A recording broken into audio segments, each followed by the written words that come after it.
All right, let's do this.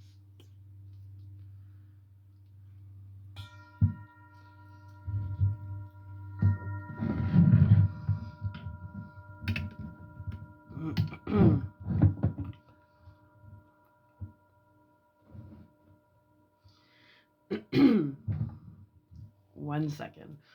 Uno momento.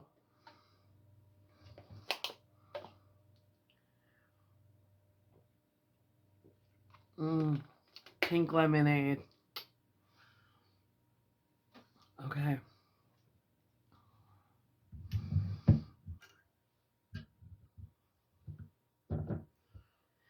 Dr. Seward's diary, 30th of September. I got home at 5 o'clock and found that Galdaming and Morris had not only arrived, but had already studied the transcript of the various diaries and letters which Harker and his wonderful wife had made and arranged. Harker had not yet returned from his visit to the carrier's men, of whom Dr. Hennessy had written to me. Mrs. Harker gave us a cup of tea, and I can honestly say that for the first time since I have lived in it, this old house seems like home. When we had finished, Mrs. Harker said, Dr. Seward, may I ask a favor? I want to see your patient, Mr. Renfield. Don't let me see him. What you have said of him in your diary interests me so much. Sorry. Ah!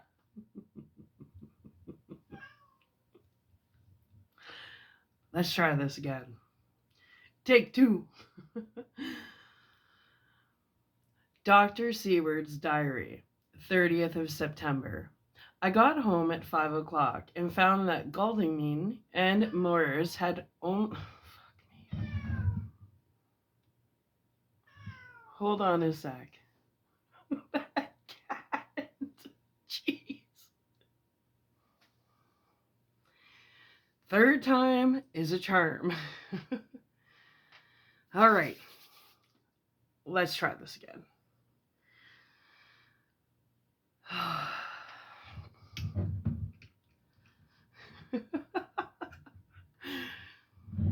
Dr. Seward's diary, 30th of September.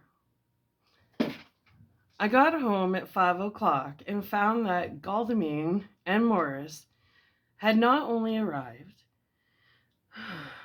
but had already studied the transcript of the various diaries and letters which Harker and his wonderful wife had made and arranged. Harker had not yet returned from his visit to the carrier's men, of whom Dr. Hennessy had written to me. Mrs. Harker gave us a cup of tea, and I can honestly say that, for the first time since I have lived in it, this old house seemed like home.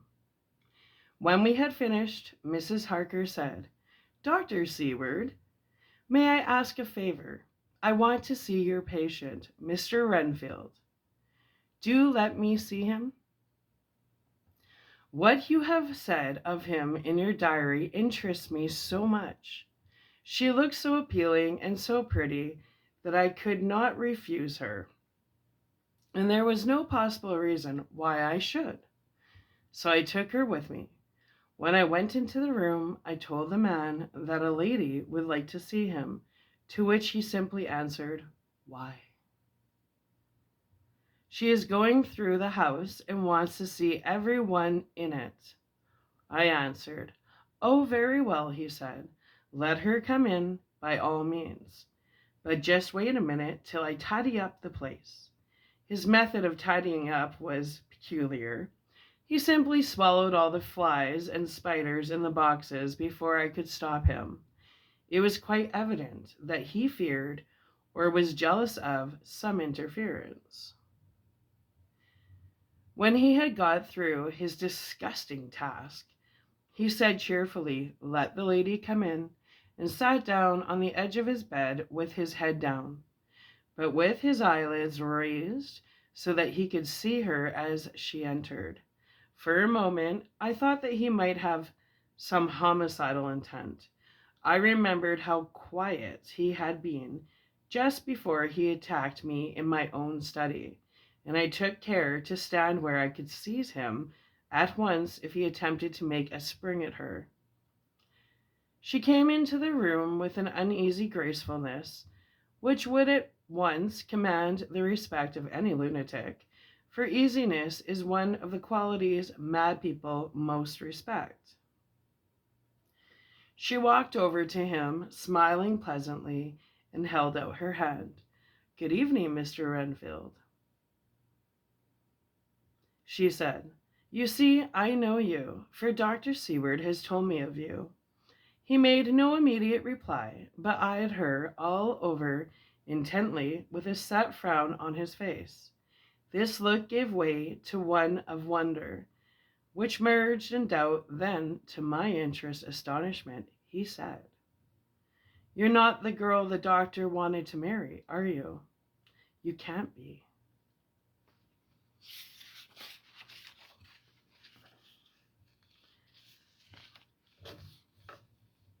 "You know, for she is dead."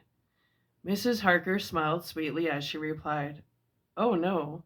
I have a husband of my own to whom I was married before I even saw Dr. Seward, or he me. I am Mrs. Harker." "Then what are you doing here?" "My husband and I are staying on a visit with Dr. Seward." "Then don't stay." "But why not?" I thought that this style of conversation might not be pleasant to Mrs. Harker any more than it was to me, so I joined in. "How did you know I wanted to marry anyone?" His reply was simply contemptuous, given in a pause in which he turned his eyes from Mrs. Harker to me, instantly turning them back again. Would as asinine question. "I don't see that at all, Mr. Renfield," said Mrs. Harker, at once championing me. He replied to her with as much courtesy and respect as he had shown contempt to me. "You will, of course, understand, Mrs. Harker, that when a man is loved and honored as our host is, everything regarding him is of interest in our little community. Dr. Seward is loved not only by his household and his friends, but even by his parents, who, being some of them hardly in mental equilibrium, are apt to distort causes and effects. Since I myself have been an inmate of a lunatic asylum, I cannot but notice that the sophisticated tendencies of some of its inmates lean towards the errors of non-cause and ignoratio elenchi." I positively opened my eyes at this new development. Here was my own pet lunatic, the most pronounced of his type, the eye of a polished gentleman. I wonder if it was Mrs. Harker's presence which had touched some chord in his memory. If this new phase was spontaneous or in any way due to her unconscious influence, she must have some rare gift or power. We continued to talk for some time, and seeing that he was seemingly quite reasonable, she ventured, looking at me questioningly, as she began to lead him to his favorite topic. I was again astonished, for he addressed himself to the question with the impartiality of the completest sanity. He even took himself as an example when he mentioned certain things. "Why, I myself am an instance of a man who had a strange belief. Indeed, it was no wonder that my friends were alarmed, and insisted on me being put under control. I used to fancy that life was a positive and perpetual entity, and that by consuming a multitude of live things, no matter how low in the scale of creation, one might indefinitely prolong life. At times, I held the belief so strongly that I actually tried to take a human life. The doctor here will bear me out that on one occasion I tried to kill him for the purpose of strengthening my vital powers by the assimilation with my own body of his life through the medium of his blood. Relying, of course, upon the scriptural phrase, for the blood is the life, though indeed the vendor of a certain nostrum had vulgarized the truism to the very point of contempt. Isn't that true, Doctor? I nodded assent, for I was so amazed that I hardly knew what I ought to think or say. It was hard to imagine that I had seen him eat up his spiders and flies not 5 minutes before.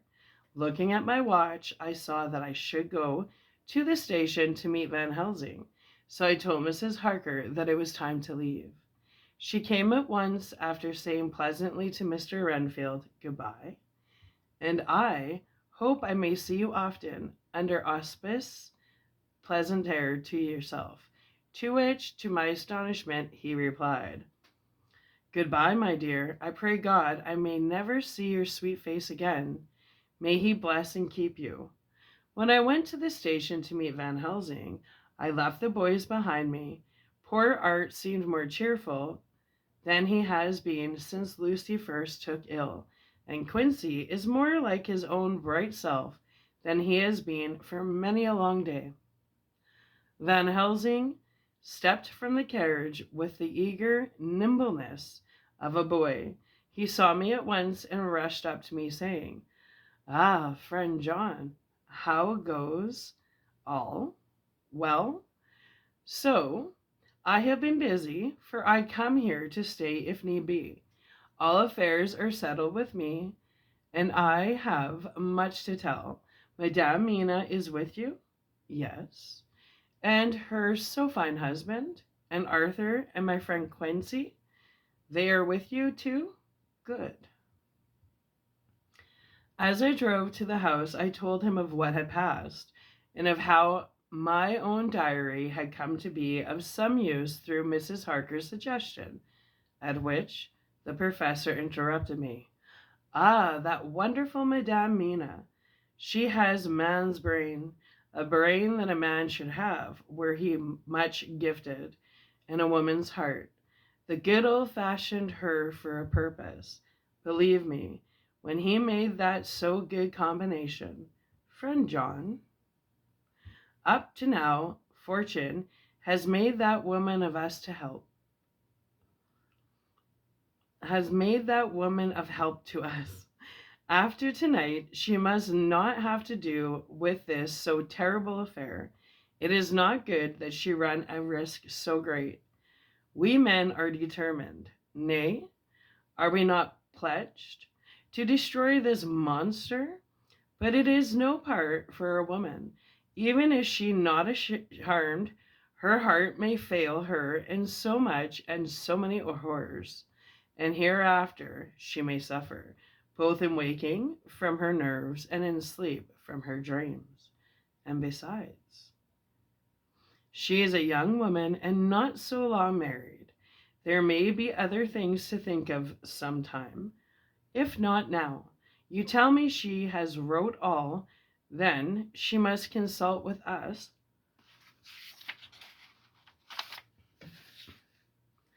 But tomorrow she say goodbye to this work, and we go alone." I agreed heartily with him, and then I told him what we had found in his absence, that the house which Dracula had brought was the very next one to my own. He was amazed, and a great concern seemed to come on him. "Oh, that we had known it before," he said, "for then we might have reached him in time to save poor Lucy. However, the milk that is spilt cries not out afterwards. As you say, we shall not think of that, but go on our own way to the end." Then he fell into a silence that lasted till we entered my own gateway. Before we went to prepare for dinner, he said to Mrs. Harker, "I am told, Madame Mina, by my friend John that you and your husband have put up in exact order all things that have been up to this moment. Not up to this moment, Professor, she said impulsively, but up to this morning. But why not up to now? We have seen hitherto how good light all the little things have made. We have told our secrets, and yet no one who has told is the worse for it. Mrs. Harker began to blush, and taking a paper from her pocket, she said, Dr. Van Helsing, will you read this and tell me if it must go in? It is my record of today. I too have seen the need of putting down all present everything, however trivial, but there is a little in the except what is personal. Must it go in? The professor read it over gravely and handed it back, saying, It need not go in if you do not wish it, but pray that it may. It can but make your husband love you the more, and all us, your friends, more honor you, as well as more esteem and love. She took it back with another blush and bright smile. And so now, up to this very hour, all the records we have are complete and in order. The professor took away one copy to study after dinner and before our meeting, which is fixed for 9 o'clock. The rest of us have already read everything. So when we meet in the study, we shall all be informed as to facts and can arrange our plan of battle with the terrible, mysterious enemy. Mina Harker's Journal, 30th of September. When we met in Dr. Seward's study 2 hours after dinner, which had been at 6 o'clock, we unconsciously formed a sort of board or committee. Professor Van Helsing took the head of the table, to which Dr. Seward motioned him as he came into the room. He made me sit next to him on his right and asked me to act as secretary. Jonathan sat next to me. Opposite us were Lord Godalming, Dr. Seward, and Mr. Morris. Lord Godalming being next the professor, and Dr. Seward in the center, the professor said, I may, I suppose, take it that we are all acquainted with the facts that are in these papers. We all expressed assent, and he went on. Then it were, I think, good that I tell you something of the kind of enemy with which we have to deal. I shall then make known to you something of the history of this man, which has been ascertained for me. So we then can discuss how we shall act, and can take our measure accordingly. There are such beings as vampires. Some of us have evidence that they exist. Even had we not the proof of our own unhappy experience, the teachings and the records of the past give proof enough for sane peoples. I admit that at the first I was skeptic. Were it not that through long years I have trained myself to keep an open mind, I could not have believed until such time as that fact thunder on my ear. See? See? I prove, a lie. Had I known at the first what now I know, nay, had I even guessed at him, one so precious life had been spared to many of us who did love her, but that is gone, and we must so work that our other poor souls perish not whilst we can save. The Nosferatu did not die like the bee when he stung once. He is only stronger, and being stronger, have yet more power to work evil. The vampire which is amongst us is of himself so strong in person as 20 men. He is of cunning more than mortal, for his cunning be the growth of ages. He have still the aids of necromancy, which is, as his etymology imply, the divination by the dead, and all the dead that he can come nigh to are for him at command. He is brute and more than brute. He is devil in callous, and the heart of him is not. He can, within limitations, appear at will when and where and in any of the forms that are to him. He can, within his range, direct the elements, the storm, the fog, the thunder. He can command all the meaner things, the rat and the owl and the bat, the moth and the fox and the wolf. He can grow and become small. He can at times vanish and come unknown. How then are we to begin our strife to destroy him? How shall we find his where? And having found it, how can we destroy?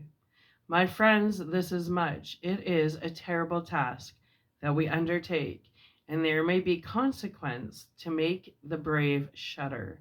For if we fail in this, our fight he must surely win. And then where end we? Life is nothing's. I heed him not, but to fail here is not mere life or death. It is that we become as him, that we henceforward become foul things of the night like him, without heart or conscience.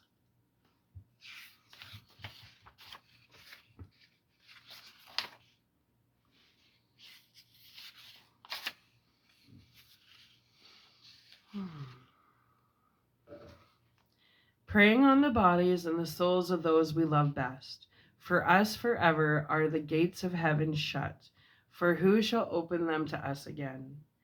We go on for all time abhorred by all, a blot on the face of God's sunshine, an arrow in the side of him who died for man.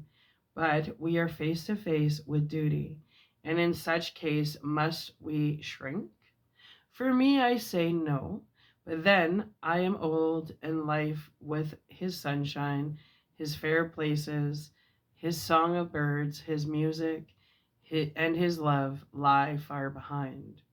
You others are young, some have seen sorrow, but there are fair days yet in store. What say you? Whilst he was speaking, Jonathan had taken my hand. I feared, oh so much, that the appalling nature of our danger was overcoming him when I saw his hand stretch out. But it was life to me to feel its touch, so strong, so self-reliant, so resolute. A brave man's hand can speak for itself. It does not even need a woman's love to hear its music. When the professor had done speaking, my husband looked in my eyes, and I in his. There was no need for speaking between us. I answer for Mina and myself, he said. Count me in, Professor, said Mr. Quincy Morris. Iconically, as usual. I am with you, said Lord Godalming, for Lucy's sake, if for no other reason. Dr. Seward simply nodded. The professor stood up, and after laying his golden crucifix on the table, held out his hand on either side. I took his right hand, and Lord Godalming his left. Jonathan held my right with his left and stretched across to Mr. Morris. So as we all took hands, our solemn compact was made. I felt my heart icy cold, but it did not even occur to me to draw back. We resumed our places, and Dr. Van Helsing went on with a sort of cheerfulness, which showed that the serious work had begun. It was to be taken as gravely and in as business-like a way as any other transaction of life. Well, you know what we have to contend against, but we, too, are not without strength. We have on our side power of combination, a power denied to the vampire kind. We have resources of science. We are free to act and think, and the hours of the day and the night are ours equally. In fact, so far as our powers extend, they are unfettered, and we are free to use them. We have self-devotion in a cause, and an end to achieve which is not a selfish one. These things are much. Now let us see how far the general powers arrayed against us are restrict, and how the individual cannot. In fine, let us consider the limitations of the vampire in general, and of this one in particular. All we have to go upon are traditions and superstitions. These do not at the first appear much, when the matter is one of life and death.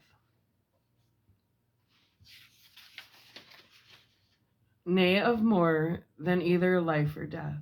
Yet must we be satisfied in the first place because we have to be. No other means is at our control. And secondly, because after all, these things, tradition and superstition, are everything. Does not the belief in vampires rest for others, though not a lie, for us on them? A year ago, which of us would have received such a possibility in the midst of our scientific, skeptical, matter of fact 19th century? We even scouted a belief that we saw justified under our very eyes. Take it, then, that the vampire and the belief in his limitations and his cure rest for the moment on the same base. For let me tell you, he is known everywhere that men have been. In old Greece, in old Rome, he flourished in Germany all over. In France, in India, even in the Chersonese, and in China, so far from us in all ways, there even is he, and the peoples fear him at this day. He have followed the wake of the Berserker, Icelander, the devil begotten Hun, the Slav, the Saxon, the Magyar. So far, then, we have all we may act upon. And let me tell you that very much of the beliefs are justified by what we have seen in our own so unhappy experience. The vampire live on and cannot die by mere passing of the time. He can flourish when that he can fatten on the blood of the living. Even more, we have seen amongst us that he can even grow younger, that his vital faculties grow strenuous, and seem as though they refresh themselves when his special pabulum is plenty. But he cannot flourish without his diet. He eat not as others. Even friend Jonathan, who lived with him for weeks, did never see him to eat. Never. He throws no shadow, he makes for weeks, he throws no shadow, he make in the mirror no reflect, as again Jonathan observed. He has the strength of many in his hand. Witness again Jonathan when he shut the door against the wolves, and when he helped him from the diligence too. He can transform himself to wolf. As we gather from the ship arrival in Whitby, when he tear open the dog, he can be as bad as Madame Mina saw him on the window at Whitby, and as friend John saw him fly from his so near house. And as my friend Quincy saw him at the window of Miss Lucy. He can come in mist which he create. That noble ship's captain proved him of this, but from what we know, the distance he can make this mist is limited, and it can only be round himself. He come on moonlight rays as elemental dust, as again Jonathan saw those sisters in the castle of Dracula. He became so small, we ourselves saw Miss Lucy, she was at peace, slip through a hair-breadth space at the tomb door. He can, when once he find his way, come out from anything or into anything, no matter how close it be bound or even fused up with fire.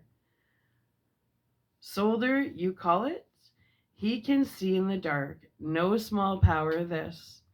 in a world which is one half shut from the light. Ah, but hear me through. He can do all these things, yet he is not free. Nay, he is even more prisoner than the slave of the galley, than the madman in his cell. He cannot go where he lists. He who is not of nature has yet to obey some of nature's laws. Why we know not. He may not enter anywhere at the first, unless there be someone of the household who bid him to come, though afterwards he can come as he please. His power ceases, as does that of all evil things, at the coming of the day. Only at certain times can he have limited freedom. If he be not at the place whither he is bound, he can only change himself at noon or at exact sunrise or sunset. These things are we told, and in this record of ours we have proof by interference. Thus, whereas he can do as he will within his limit, when he have his earth home, his coffin home, his hell home, the place unhallowed, as we saw when he went to the grave of the suicide at Whitby. Still at other time he can only change when the time come. It is said, too, that he can only pass running water at the slack or the flood of the tide. Then there are things which so afflict him that he has no power, as the garlic that we know of. And as for things sacred, as this symbol my crucifix, that we was amongst us even now, when we resolve, to them he is nothing, but in their presence he take his place far off and silent with respect. There are others too, which I shall tell you of, lest in our seeking we may need them. The branch of wild rose on his coffin, keep him, that he move not from it. A sacred bullet fired into the coffin, kill him, so that he be true dead. And as for the stake, through him, we know already of its peace, or the cut off head that giveth rest. We have seen it in our eyes. Thus, when we find the habitation of this man that was, we can confine him to his coffin and destroy him, if we obey that we know. But he is clever. I have asked my friend Arminus of Budapest University to make his record, and from all the means that are, he tell me of what he has been. He must indeed have been that voivode Dracula who won his name against the Turk over the great river on the very frontier of Turkeyland. If it be so, then was he no common man, for in that time and for centuries after, he was spoken of as the cleverest and the most cunning, as well as the bravest of the sons of the land beyond the forest. That mighty brain and that iron resolution went with him to his grave, and are even now arrayed against him. The Draculas were, says Armitius, a great and noble race, though now and again were scions who were held by their covels to have had dealings with the evil one. They learned his secrets in the Scolaments, amongst the mountains over Lake Hermanses, where the devil claims the 10th scholar as his due. In the records are such words as Strigoka, witch, Ordog, and Pokol, Satan in hell, and in one manuscript, this very Dracula is spoken as a vampire, which we all understand too well. There have been from the loins of this very one great man and good woman, and their graves make sacred the earth where alone this foulness can dwell. For it is not the least of his terrors that the evil thing is rooted deep in all good. In soil barren of holy memoirs it cannot rest. Whilst they were talking, Mr. Morris was looking steadily at the window, and he now got up quietly and went out of the room. There was a little pause, and then the professor went on. And now we must settle what we do.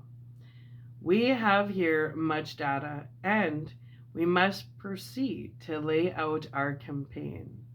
We know from the inquiry of Jonathan that from the castle to Whitby came 50 boxes of earth, all of which were delivered at Carfax. We also know that at least some of these boxes have been removed. It seems to me that our first step should be to ascertain whether all the rest remain in the house beyond that wall where we look today, or whether any more have been removed. If the latter, we must trace. Here we were interrupted in a very startling way. Outside the house came the sound of a pistol shot. The glass of the window was shattered with a bullet, which, ricocheting from the top of the embrasure, struck the far wall of the room. I am afraid I am at heart a coward, for I shrieked out. The men all jumped to their feet. Lord Godalming flew over the window and threw up the sash. As he did so, we heard Mr. Morris's voice without. Sorry, I fear I have alarmed you. I shall come in and tell you about it. A minute later he came in and said, It was an idiotic thing of me to do, and I ask your pardon, Mrs. Harker, more sincerely. I fear I must have frightened you terribly, but the fact is that whilst the professor was talking, there came a big bat and sat on the windowsill. I have got such a horror of that damned brutes from recent events that I cannot stand them. And I went out to have a shot, as I have been doing of late of evenings whenever I have seen one. You used to laugh at me for it then, Art. Did you hit it? Asked Dr. Van Helsing. I don't know. I fancy not, for it flew away into the wood. Without saying any more, he took his seat, and the professor began to resume his statement. We must trace each of these boxes, and when we are ready, we must either capture or kill this monster in his lair, or we must, so to speak, sterilize the earth so that no more he can seek safety in it. Thus, in the end, we may find him in his form of man between the hours of noon and sunset, and so engage with him when he is at his most weak.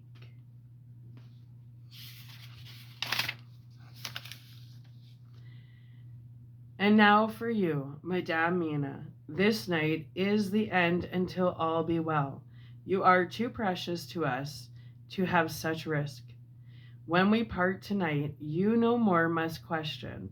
We shall tell you all in good time. We are men and are able to bear, but you must be our star and our hope, and we shall act all the more free that you are not in the danger, such as we are. All the men, even Jonathan, seemed relieved, but it did not seem to me good that they should brave danger and perhaps lessen their safety, strength being the best safety, through care of me, but their minds were made up, and though it was a bitter pill for me to swallow, I could say nothing, save to accept their chivalrous care of me. Mr. Morris resumed the discussion. As there is no time to lose, I vote we have a look at his house right now. Time is everything with him, and swift action on our part may save another victim. I own that my heart began to fail me when the time for action came so close, but I did not say anything, for I had a greater fear that if I appeared as a drag or a hindrance to their work, They might even leave me out of their counsels altogether. They have now gone off to the Carfax, which means to get into the house. Man like, they have told me to go to bed and sleep, as if a woman can sleep when those she loves are in danger. I shall lie down and pretend to sleep, lest Jonathan have added anxiety about me when he returns. Dr. Seward's Diary, the 1st of October, 4 a.m. Just as we were about to leave the house, an urgent message was brought to me from Reinfeldt to know if I would see him at once, as he had something of the utmost importance to say to me. I told the messenger to say that I would attend to his wishes in the morning. I was busy just at that moment. The attendant added, "He seems very important, sir. I have never seen him so eager. I don't know but what, if you don't see him soon, he will have one of his violent fits." I knew the man would not have said this without some cause. So I said, "All right, I'll go now," and I asked the others to wait a few moments for me, as I had to go and see my patient. "Take me with you, friend John," said the professor. "His case in your diary interested me much, and it had bearing, too, now and again, on our case. I should much like to see him, and especially when his mind is disturbed."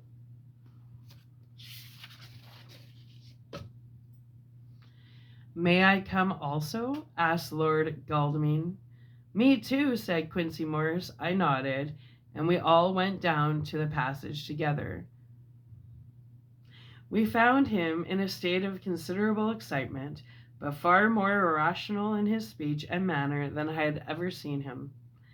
There was an unusual understanding of himself, which was unlike anything I had ever met with in a lunatic, and he took it for granted that his reasons would prevail with others entirely sane. We all four went into the room, but none of the others at first said anything. His request was that I would at once release him from the asylum and send him home. This he backed up with arguments regarding his complete recovery and adduced his own existing sanity. "I appeal to your friends," he said. "They will perhaps not mind sitting in judgment on my case. By the way, you have not introduced me. I was so much astonished that the oddness of introducing a madman in an asylum did not strike me at the moment. And besides, there was a certain dignity in the man's manner, so much of the habit of equality, that I at once made the introduction. Lord Godalming, Professor Van Helsing, Mr. Quincey Morris of Texas, Mr. Reinfeldt." He shook hands with each of them, saying in turn, "Lord Godalming, I had the honor of seconding your father at the Widham. I grieve to know, by your holding the title, that he is no more. He was a man loved and honored by all who knew him, and in his youth was, I have heard, the inventor of a burnt rum punch, much patronized on Derby night. Mr. Morris, you should be proud of your great state. Its reception into the Union was a precedent which may have far-reaching effects hereafter, when the pole and the tropics may hold allegiances to the stars and stripes. The power of treaty may yet prove a vast engine of enlargement, when the Monroe Doctrine takes its true place as a political fable. What shall any man say of his pleasure at meeting Van Helsing? Sir, I make no apology for dropping all forms of conventional prefix. When an individual has revolutionized therapeutics by his discovery of the continuous evolution of brain matter, conventional forms are unfitting, since they would seem to limit him to one of a class. You gentlemen, who by nationality by heredity, or by the possession of natural gifts, are fitted to hold your respectable places in the moving world. I take to witness that I am as sane as at least the majority of men who are in full possession of their liberties. And I am sure that you, Dr. Seward, humanitarian and medico jurist, as well as scientist, will deem it a moral duty to deal with me as one to be considered as under exceptional circumstances. He made this last appeal with a courtly air, conviction which was not without its own charm.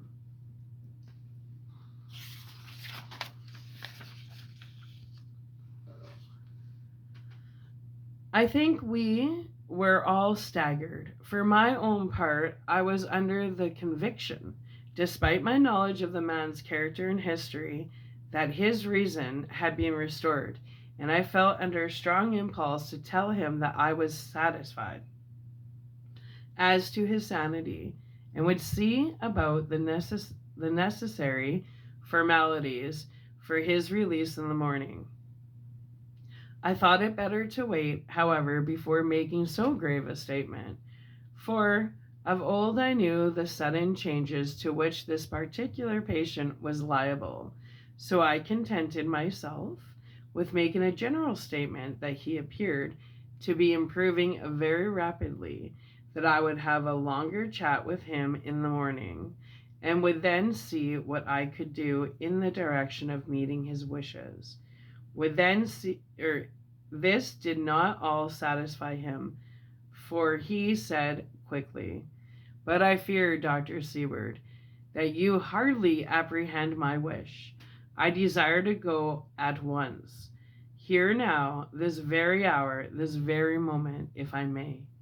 Time presses, and in our implied agreement with the old schismen, it is of the essence of the contract. I am sure it is only necessary to put before so admirable a practitioner as Dr. Seward, so simple, yet so momentous as wish to ensure its fulfillment."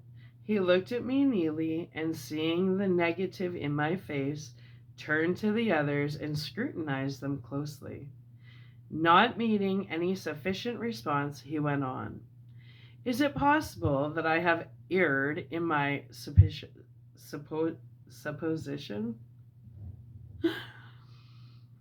"You have," I said frankly, but at the same time, as I felt brutally.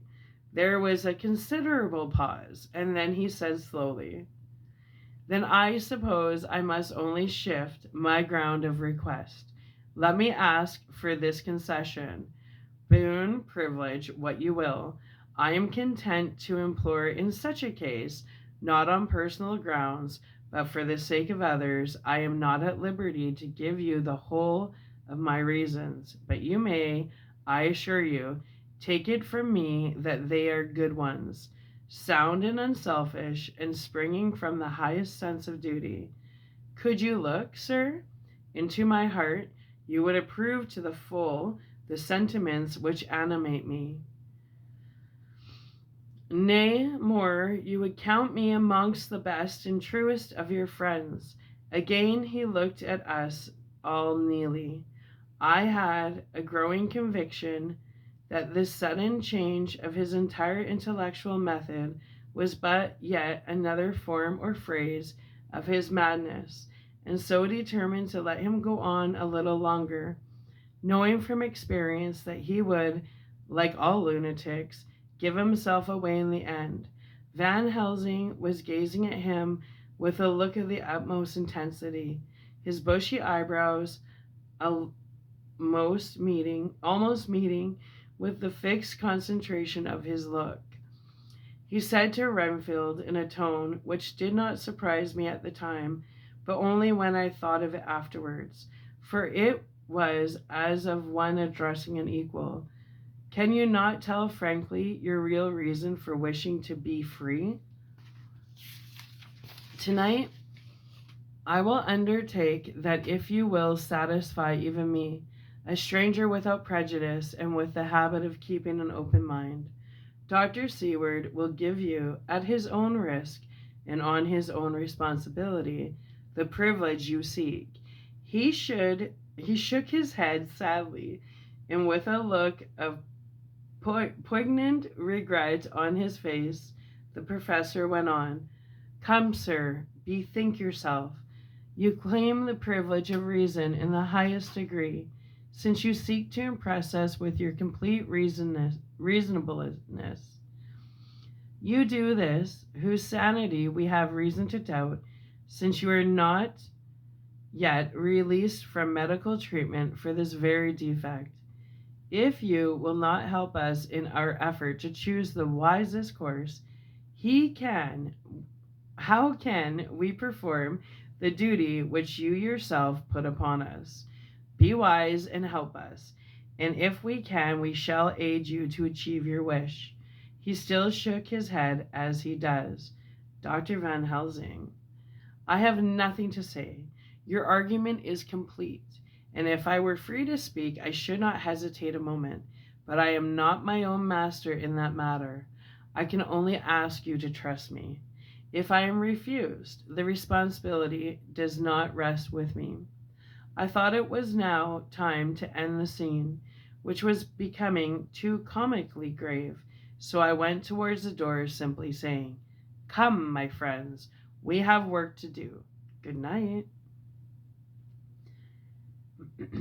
As, however, I got near the door, a new change came over the patient. He moved towards me so quickly that for the moment I feared that he was about to make another homicidal attack. My fears, however, were groundless, for he held up his two hands imploringly and made his petition in a moving manner, as he saw that the very excess of his emotion was militating against him. By restoring us more to our old relations, he became still more demonstrative. I glanced at Van Helsing and saw my conviction reflected in his eyes, so I became a little more fixed in my manner, if not more stern, and motioned to him that his efforts were unavailing. I had previously seen something of the same constantly growing excitement in him when he had to make some request at which the time he had thought much, such, for instance, as when he wanted a cat, and I was prepared to see the collapse into the same sullen acquiescence on this occasion. My expectation was not realized, for when he found that his appeal would not be successful, he got into quite a frantic condition. He threw himself on his knees and held up his hands, wringing them in plaintive supplication, and poured forth a torrent of entreaty, with the tears rolling down his cheeks and his whole face and form expressive of the deepest emotion. Let me entreat you, Dr. Seward, oh, let me implore you, to let me out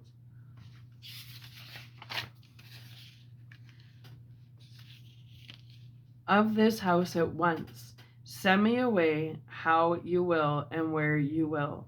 Send keepers with me, with whips and chains. Let them take me in a strait waistcoat, manacled and leg ironed, even to a gale. But let me go out of this. You don't know what you do by keeping me here. I am speaking from the depths of my heart, of my very soul. You don't know whom you wrong or how, and I may not tell. Woe is me! I may not tell. By all you hold sacred, by all you hold dear, by your love that is lost, by your hope that lives, for the sake of the Almighty, take me out of this and save my soul from guilt. Can you hear me, man? Can you understand? Will you never learn?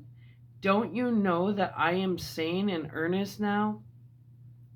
That I am no lunatic in mad fit, but a sane man fighting for his soul?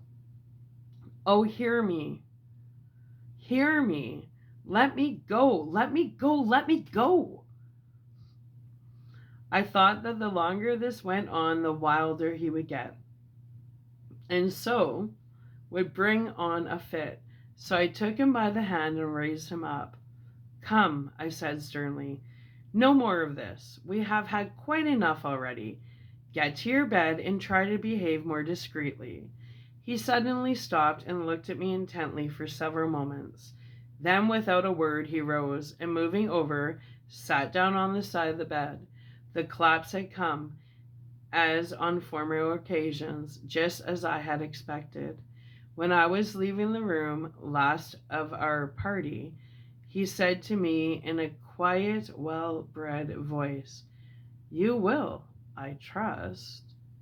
Dr. Seward, do me the justice to bear in mind later on that I did what I could to convince you tonight." Ooh. Yeah, it's getting good.